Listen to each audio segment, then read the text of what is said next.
Coucou les amis, j'espère vous trouver en grande forme. Bon, comme je vous l'avais annoncé lors de mes 2 dernières vidéos, les transits en place ont déclenché des émotions avec des larmes qui ne préviennent pas, une sensation d'avancer à côté de nos baskets. Nos rapports aux autres ont été et sont peut-être encore compliqués pour certains.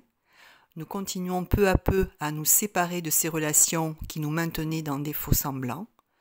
Nous ne pouvons plus nous mentir, les sélections sont faites, enfin je l'espère pour vous. Car les retarder, c'est compliquer davantage les situations. Ceci dit, avec un Mercure en Scorpion et de surcroît faisant partie du T carré dominant dans la pleine lune du 8 novembre, la communication, la verbalisation n'a pu qu'être compliquée, voire impossible, et surtout pour les signes fixes du deuxième décan, Taureau, Scorpion, Lion, Verseau, ce qui était mon cas. Avec cette nouvelle lune du 23 novembre, ce sera beaucoup plus aisé. Pour vous les nouveaux abonnés, je suis Gabrielle, astrologue, cartomancienne et numérologue. Si vous souhaitez aider ma chaîne, je vous remercie de vous abonner, de partager les vidéos et de cliquer sur le pouce en l'air si vous avez apprécié mon analyse. Vous participez ainsi à augmenter la visibilité de la chaîne et ainsi à la faire grandir. Elle en a vraiment besoin. La nouvelle lune du 23 novembre 2022 aura lieu à 22h57 heure de Greenwich. Elle se positionne à 1,38 du Sagittaire. Un bon anniversaire à nos amis Sagittaires. Dans un mois lunaire qui commence avec une belle ouverture au monde, un regain d'optimisme, une communication, une mobilité plus large. Un joli cocktail facilitant la montée de nos vibrations. En plus, ce premier degré inspire le changement, la nouveauté d'entamer des projets jusque-là dormants ou enfouis en nous. Il y a eu une lutte du pouvoir, de notre pouvoir souverain, qui mène à présent à l'élévation à un rythme intense. Ce mois-ci, nous garderons à l'esprit le feu purificateur du Sagittaire qui guérit les émotions héritées du Scorpion. Lorsque j'observe ce thème de nouvelle lune dans son ensemble, nous avons un modèle bol Cancer, donc lunaire, avec le couple solilunaire qui démarre ce thème.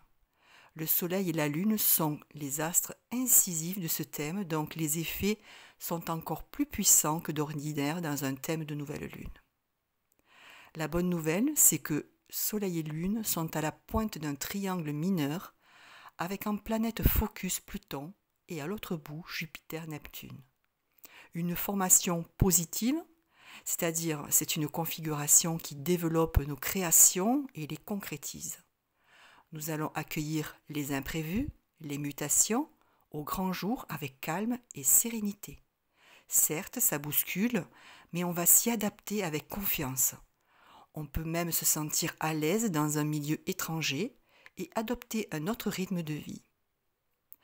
Assez sûr, on sort de notre zone de confort, on casse la routine, on se dégage des contraintes. Il y a un désir de changer quelque chose dans sa vie, de l'ordre de la fatalité, et il y a là l'occasion ici de le faire. Nous sommes poussés à prendre de la distance avec des situations ou des personnes que nous avions idéalisées, montées au nu. La lumière du soleil éclaire et réveille notre esprit critique. C'est ça, nous prenons du recul. Jupiter, dans ce triangle mineur, lui, va nous aider dans la réorganisation.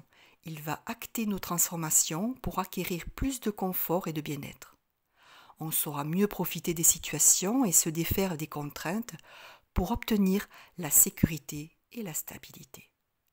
Le transit va mettre en pratique nos rêves lunaires, ceux qui végétaient ou qui étaient du domaine du virtuel, bien sûr à condition de le vouloir vraiment. Si l'on s'en donne les moyens, je peux vous l'assurer, avec ce transit, la réussite et les promotions se présentent. Il y aura certainement des négociations à gérer, mais ça fait partie du jeu pour grimper dans la hiérarchie. C'est peut-être au niveau socio-professionnel, mais aussi pour trouver sa place au sein d'un groupe familial, amical, relationnel. Ensuite, nous avons toujours Pluton relié en sextile à Jupiter, et on peut l'accepter aussi à Neptune. Ces transits nous permettent de prendre conscience d'une vérité personnelle d'arriver à faire dire des choses qui ne sont pas dites. C'est une remontée d'informations au niveau de la conscience et l'on pourra alors avoir un langage beaucoup plus spécifique, précis, pour discuter facilement de sujets tabous, compliqués. Les procès engagés sous ces bons auspices ont toutes les chances d'aboutir à une issue favorable. D'autre part, nous pouvons faire confiance à nos intuitions. Nos grands rêves nourrissent favorablement nos projets. Profitons-en pour les développer. Le trigone Mars-Saturne continue à soutenir nos actions et à les inscrire sur le long terme. Le transit facilite notre persévérance, notre endurance. Nous sommes des guerriers, les amis. Ne l'oublions pas. Mars est encore en carré à Jupiter et Neptune, donc pas de précipitation, pas de colère, mauvaise conseillère. Le temps, encore le temps, toujours le temps. Le carré Saturne-Uranus est toujours présent, mais il se dessert peu à peu jusqu'à disparaître définitivement début janvier 2023. Alors patience mes amis, que représentent 2 mois dans une vie? Pas grand-chose. Focalisons-nous plutôt sur la préparation de ces fêtes de fin d'année, en famille, entre amis, avec des personnes que vous aimez et qui vous aiment. Vénus et Mercure en conjonction sont aussi en Sagittaire, donc il y a ici une sensualité gourmande qui n'est jamais satisfaite. Vénus nous fait voyager tous azimuts dans la sphère des plaisirs multiples. Elle peut aussi nous amener à des dépenses excessives. Soyons raisonnables. Mercure, lui, à la fois en exil et exalté, multiplie les ouvertures au monde, verbalise la connaissance, mais il est difficile de vulgariser le langage, alors nous pouvons le faire à travers l'autre, un conjoint, un ami, une relation.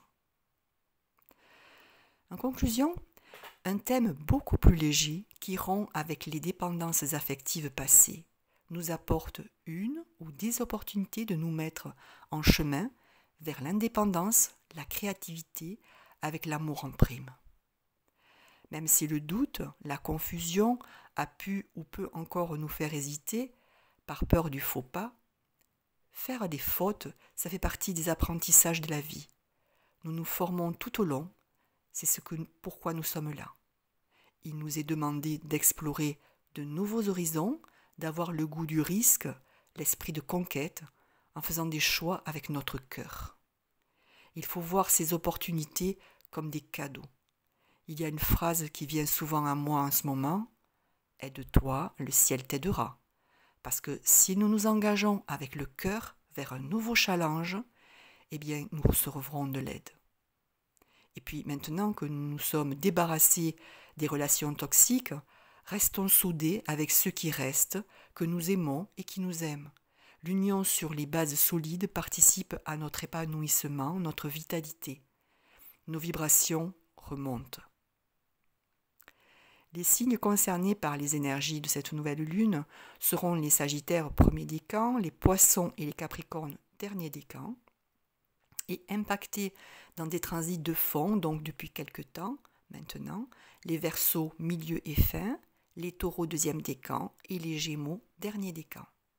Pour les autres, je vous invite à regarder donc dans votre thème où se positionne cette nouvelle lune et chercher la maison concernée pour connaître le secteur de votre vie qui sera touché. En numérologie, lorsqu'on ajoute tous les chiffres pour le 23 novembre 2022, soit 2 plus 3 plus 1 plus 1 plus 2 plus 2 plus 2, on obtient 13, soit 4. Ce mois lunaire va nous apporter l'occasion de nous transformer, de nous débarrasser des personnes, des situations obsolètes, une grande force créatrice.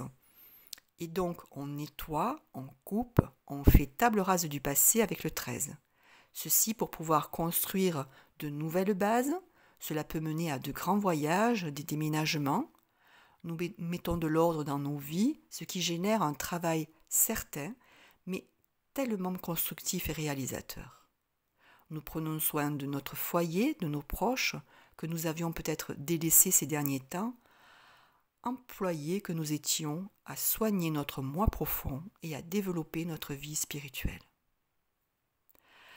Voilà ce que je pouvais dire aujourd'hui. Merci les amis de m'avoir écouté jusque-là et de vous être abonnés en cliquant sur la cloche, d'avoir mis un pouce en l'air si vous avez aimé mon analyse. La chaîne a besoin grandement de vous pour évoluer, alors merci d'avance. Je vous retrouve dans une quinzaine de jours pour l'étude de la pleine lune du 8 décembre 2022. N'hésitez pas à me contacter par mail avenir-et-symbole@orange.fr pour apporter vos commentaires. En attendant, je vous souhaite une très belle et optimiste nouvelle lune. Portez-vous bien. Bises à toutes et à tous et à bientôt.